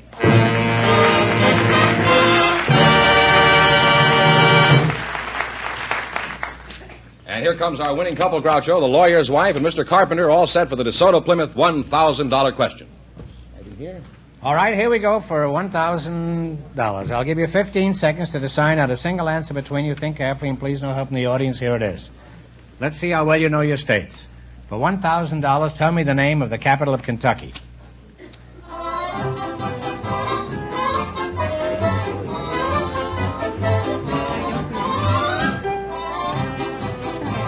It's the only one I can think of. I can't think of anything.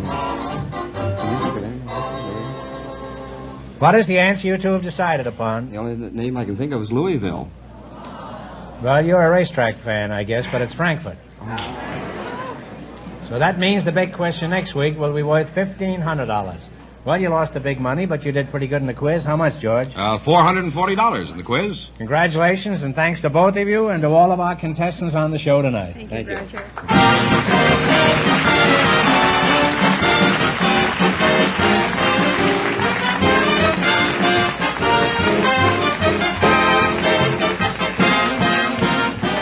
Be sure to tune in again next Wednesday night at this same time for the Groucho Marx Show, when the big question will be worth $1,500. And don't miss Groucho's television show, also brought to you by the DeSoto Plymouth Dealers of America.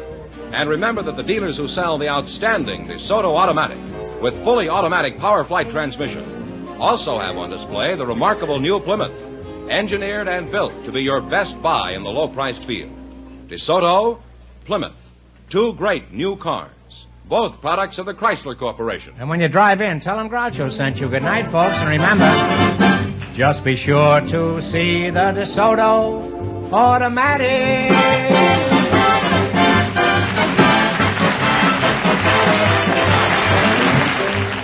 Groucho Marx and the DeSoto Plymouth Dealers of America salute Atlantic City, which this year is celebrating its 100th birthday. You Bet Your Life, transcribed from Hollywood, is produced by John Goodell. Directed by Robert Dwan and Bernie Smith. Music by Jack Meakin. This is George Fenneman signing off for the more than 3,000 DeSoto Plymouth dealers from coast to coast. You Bet Your Life is heard by our armed forces throughout the world.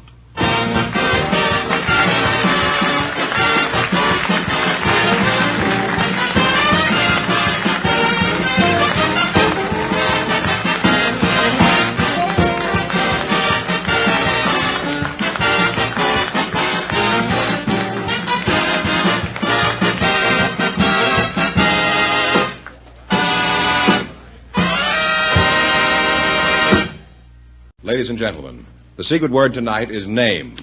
N-A-M-E. Really? You Bet Your Life.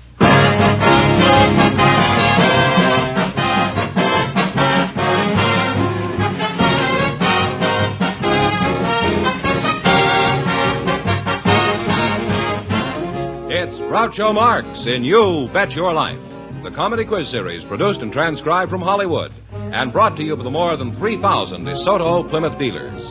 The dealers who have on display the outstanding DeSoto Automatic with fully automatic power flight transmission and the all-new Plymouth, your best buy in the low-priced field. And now, here he is, the one, the only... Charming lad, I know him well. Oh, that's me.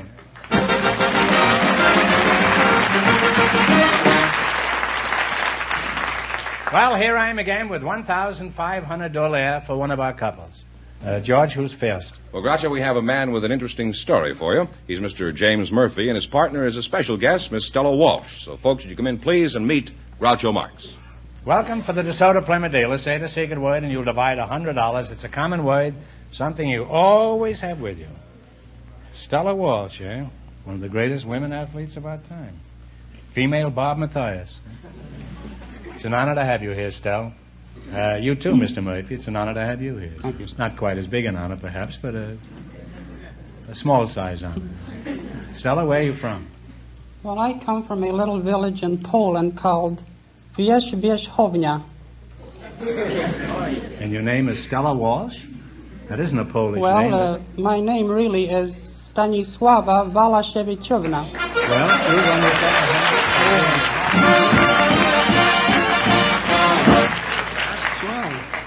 We never lose it that fast around here. It's $50 for you, and $50 for your partner, Stella. Now you can quit right now and go home if you want. That's it for the night, Stella. Now you say, what was your name again? I didn't get that. Stanisława Walaszewiczówna. That's good with a heavy cream sauce, isn't it? Well, Stella, I know you've been a headliner on the sport pages for a good many years. And this is a kind of a delicate question, but how old are you? I'm 43. Are you? Well, you don't look it. And Well, certainly your actions don't indicate any such age. What are some of the titles you hold? Well, I hold 40 United States championships, 22 Polish national titles. Of course, I had the Olympic title and a number of world titles. Was this what, decathlon? Well, pentathlon. And then, of course, I had also won the greatest woman athlete of the half-century award in a poll. Who did the voting? It was a newspaper poll. Let's see. Well, one poll would naturally vote for another poll.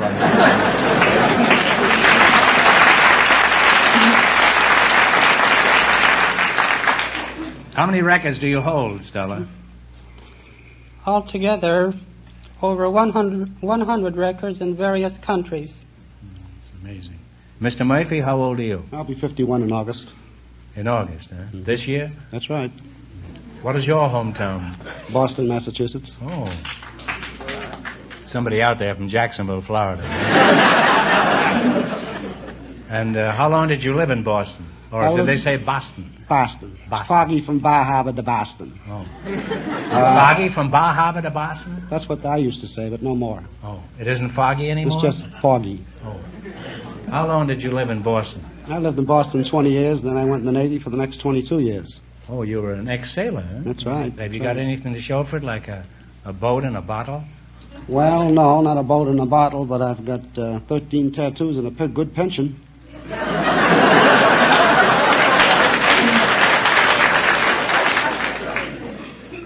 You're a real sailor, huh? 13 tattoos. That's right. Well, your wife must be very happy with you when she can't sleep at night. All she has to do is switch on the light and look at the cartoons. When you have an itch, you must be almost as entertaining as Kukla, Fran, and Ollie. Stella, let's get back to you. You say you're 41? 43. 43, yeah. But now that you're too old for competition, do you still keep in condition anyway, Stella? Oh, I'm not too old for competition. Just last year I had won the United States all-around pentathlon title. And of course I expect to defend it this year. And the interesting part about my competitors is that most of the contestants weren't even born when I was winning my first championship 25 years ago.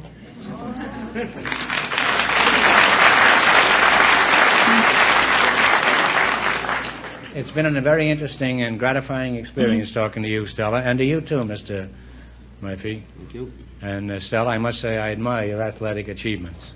I can say that because I'm an old sport myself. There used to be an old joke about the fellow says the girl says, fellow says the girl, he says, do you like indoor sports?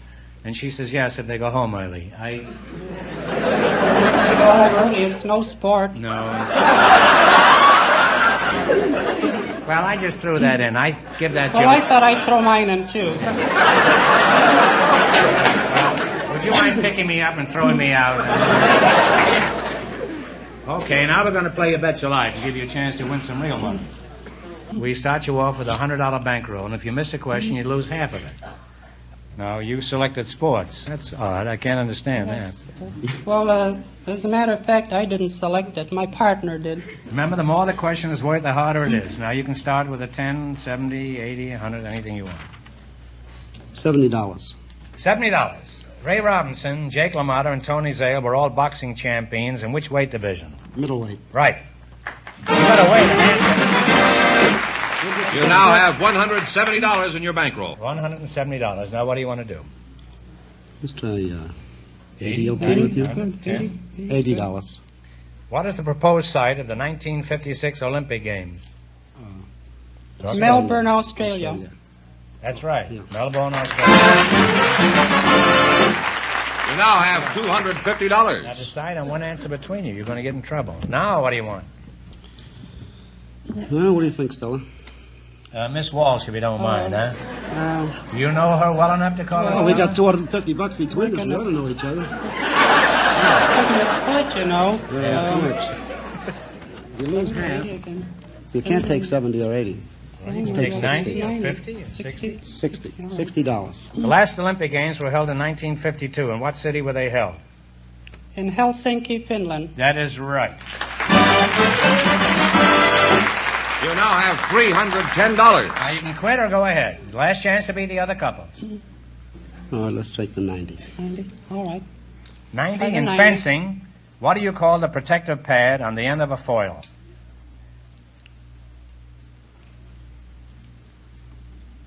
Tip, I think, isn't it? You mean the protective pad on the end of a foil.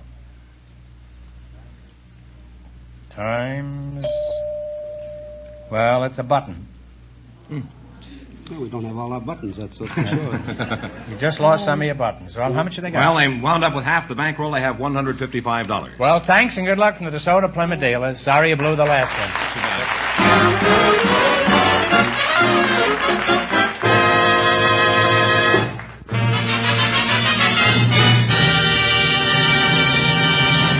We invited some doctors to our program tonight, Groucho, and just before we went on the air, our studio audience selected Dr. Robert Barnes to be your guest.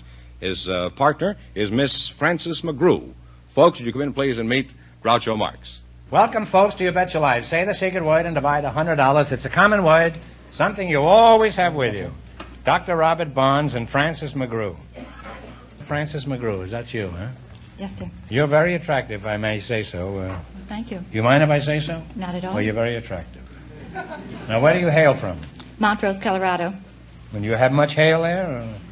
I wouldn't know. I haven't been there for a long time. How long? Well, I came out here when I was about 4 years old. Uh-huh. And you're single, I Yes, sir. understand? Yes. How long have you been single? Let's get on to the quiz. I'll return to you shortly. Dr. Barnes? Yes, Groucho. Where are you from? New York City, originally. How long have you been out of New York? I've been here in Burbank for 13 years. Doc, almost everyone in your profession is a specialty. What do you specialize in? I specialize in feet. Feet. Well, I'm always happy to meet a man who's at the bottom of his profession. You have ptomaine poisoning? Not recently. Well, how come you specialize in feet? After all, there's only 2 feet to each person. If you were a horse doctor, you'd have 4 feet to work on. Well, originally I was a centipede, you'd have 18 feet. Originally I was interested in optometry, and I went to Philadelphia to investigate optometry and met my cousin who was studying that subject, and he was finding it rather difficult, and he said, why don't you go across the street to feet? I went across the street to the Temple University College of Chiropody, and here I'm a chiropodist and love it. What is optometry? Is that the treatment of the eyes? That's right. They have such fancy euphemisms now for every profession. You don't know what a man is anymore. He can tell you, though. Yeah. They used to call them children's doctors. Now what do they call them? Pediatricians. That's right. That costs an extra $5, you know. Of course. Francis, let's get back to you now. By the way, Francis is pretty formal. Do you have a nickname that I could use? Yeah? You may call me Fran. Fran? That's fine with me. Fran McGrew. You wouldn't be dangerous, Fran McGrew, would you? You know, Groucho, if I hear that again, I will be.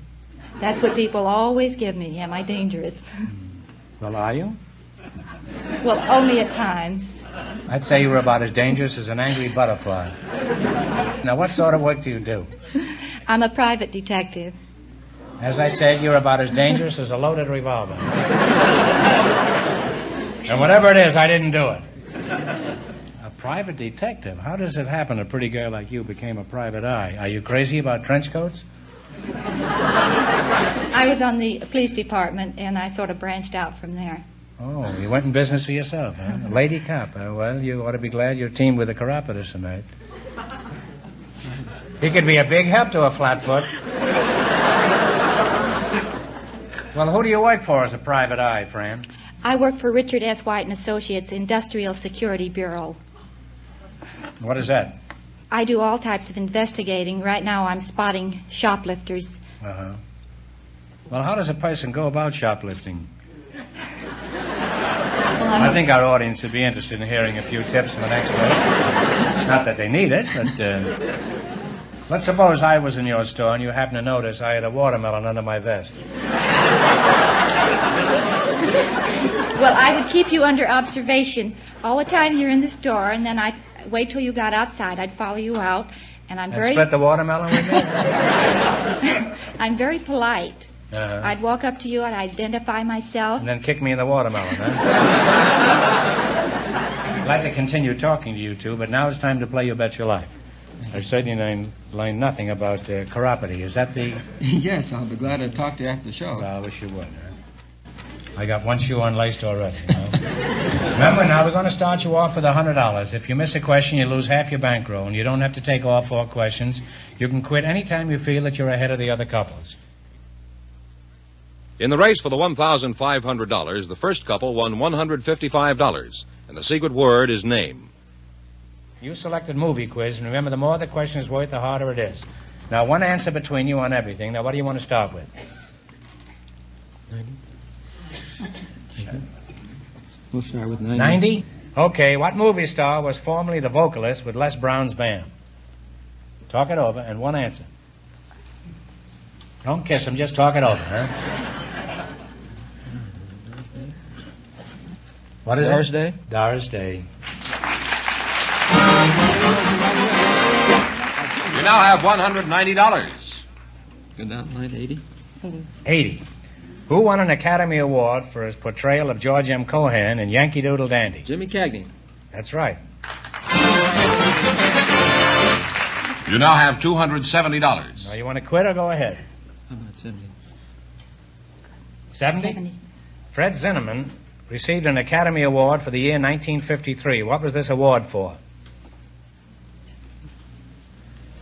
For From Here to Eternity. That's right, From Here to Eternity. You now have $340 in your bankroll. Here's your last chance to be the other couple. That's 60. 60. Who played the title role in Citizen Kane? Orson Welles. Orson Welles is right. And you wind up with $400. Thanks and good luck to the DeSoto Plymouth dealers. Thank you.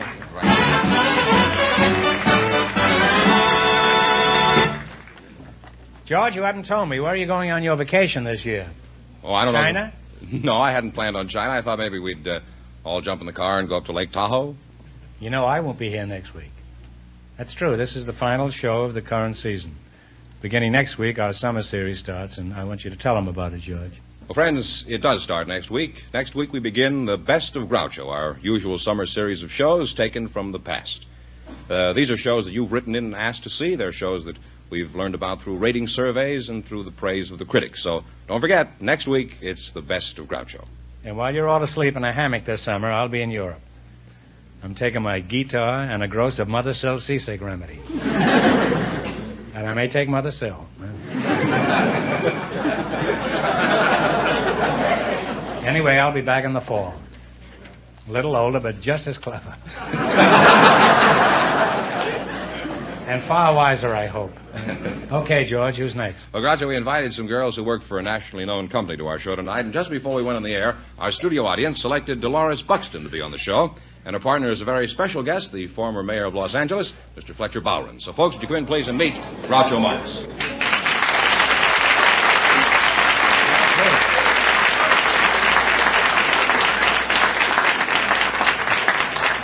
Mr. Bowron, I've long been an admirer of yours, and I must say it's an honor to have you here. Thank you, Groucho. Dolores Buxton, I've only been admiring you for the last 10 seconds, but you're welcome, too. Thank you very much. And if either of you say the secret word, you'll divide an extra $100. It's a common word, something you always have with you. Are you two going steady? Oh, no, not yet. Not yet. As soon as you get the $100. Huh? What brings you to Los Angeles, Mr. Bowron? Well, I live here. Oh. Well, that's an odd one. This is staggering. Imagine an ex-mayor who isn't living in Mexico. By the way, Mr. Bowron, how long were you mayor of Los Angeles? Just about 15 years or 4 terms. 4 terms. Was this before or after you were mayor? You served 4 terms. I'm only kidding. I know you were one of the most honest and forthright mayors we've ever had.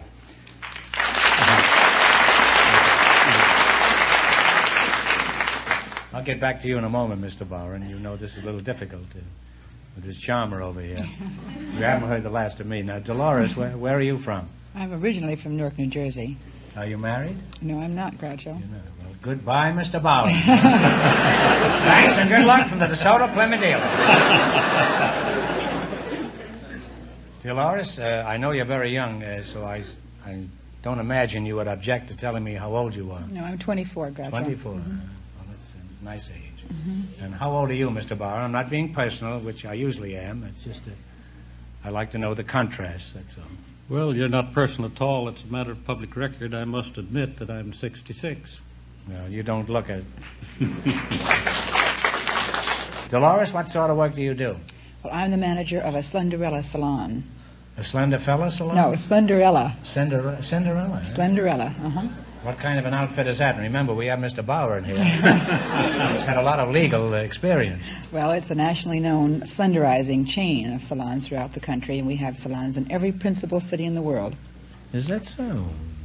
Well, how successful have you been in slenderizing these suckers? I mean customers, clients. Patrons. Patrons. I think that I read a Every racket has their own name. I think that I read... Varies all the way from suckers to patrons. I read a bulletin the other day that said our patrons had lost 36 million inches and 4.5 million pounds in 5 years. I see. How many patrons have you lost in that time? By the way, suppose I came into your place. Could you do anything for me? Our salons are for women. Uh-huh. No, I'm asking you personally, I mean. don't know what you mean, Groucho. I don't know what I mean either, but sometimes it's nice to run up a blind alley. You never know what to lead it. Mr. Barber, what are you doing these days? Well, Groucho, presently I'm unemployed. Unemployed, huh? I'm sorry to hear that. Have you looked in the classified ads for a job? Oh, I'm looking. Under Mayo Wanted? Tell them Groucho sent you? What were some of your achievements as mayor of Los Angeles, aside from being able to digest fried chicken? Well, Groucho, I'm afraid that'd sound a little like boasting if I'd attempt to make claims for what I did during the 15 years that I served. This is really a case for Ripley. We not only have an honest, but a modest politician. No wonder he lost the election. Well, it happens I know some of the things that occurred when you were mayor, and you made Los Angeles one of the cleanest cities in the country. You gave us many miles of new highways and new buildings and new industry. Did anything else of importance happen that I forgot? Yes, many things. One thing that comes to my mind is the almost fantastic increase in population just during the time that I was mayor. Now, Fletcher, you're not going to take credit for that, are you? No, indeed, but certainly many problems resulted because there were about 600,000 additional people moved into Los Angeles. Now, Mr. Barron, do you think the average person has a good grasp of politics?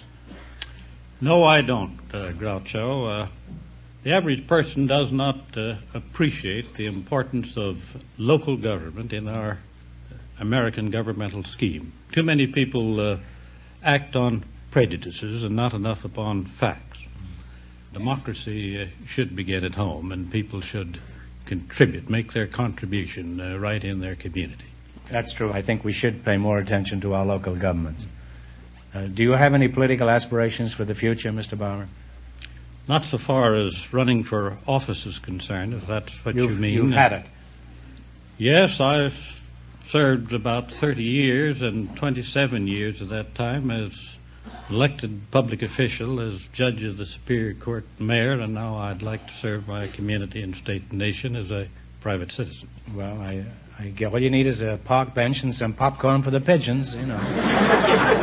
The politicians may ignore you, but you'll have a lot of friends among the pigeons. Not only that, but I want to assure you, Mr. Barron, you have an awful lot of friends among the people of Los Angeles, and you can count me as 2 or 3 of them, eh? Thank you, Groucho.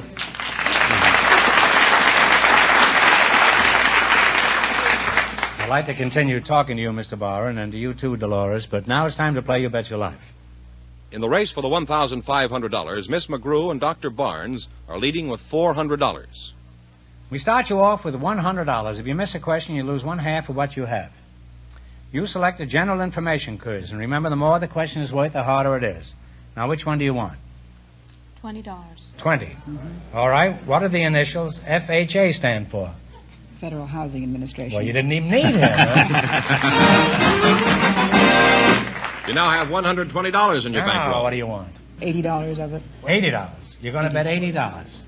This is an $80 question, in other words, you want. Mm-hmm. Huh? Okay. John Rolfe, R-O-L-F-E, married what Indian princess? Pocahontas? That's right, Pocahontas. You now have $200. Now you have $200. You can quit or you can go ahead. We'll say $100. The Roman numeral D stands for what number? Now get together now. One answer between you. Must be on the courthouse, Mayor. 1,000? No. Just half of that, 500. And you have half your bankroll, 100. Now you have 100. Now there's your last chance to beat the other couples. What are you going to do? We'll say 50. 50. What do you call the small percussion instruments held in the hand that are used to accompany Spanish dances? Oh, castanets? Castanets is right. And you wind up with $150. Thanks and good luck from the DeSoto Plymouth dealers. Well, sorry you didn't win, boys.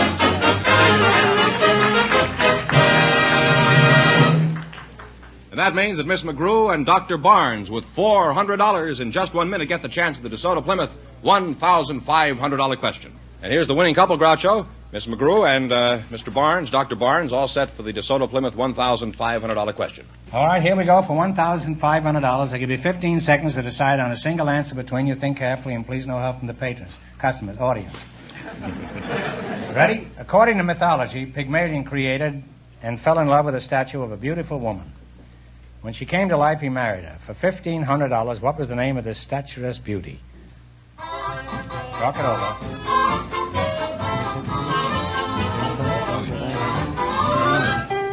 Tony knew it. He was going to show them. He had a dance.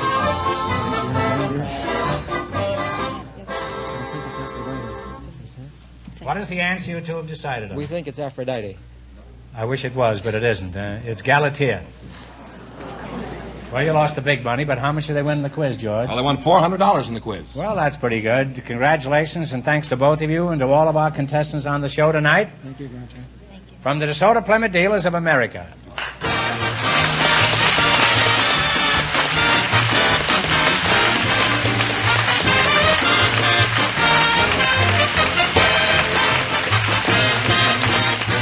Remember, friends, next Wednesday night at the same time, we'll start our summer series, The Best of Groucho. Shows from the past that you've indicated you want to hear again. And don't miss Groucho's television show, also brought to you by the DeSoto Plymouth Dealers of America.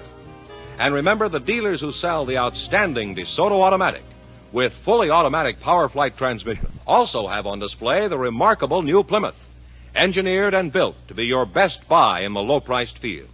DeSoto, Plymouth.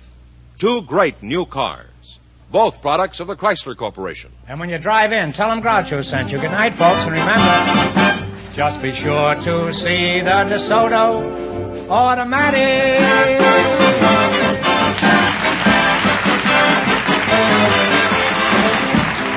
Folks, here's a little rhyme from the National Safety Council. Stop on red, go on green, don't sneak through on the in-between. You Bet Your Life, transcribed from Hollywood, is produced by John Goodell. Directed by Robert Dwan and Bernie Smith. Music by Jack Meakin. This is George Fenneman signing off for the more than 3,000 DeSoto Plymouth dealers from coast to coast. You Bet Your Life is heard by our armed forces throughout the world.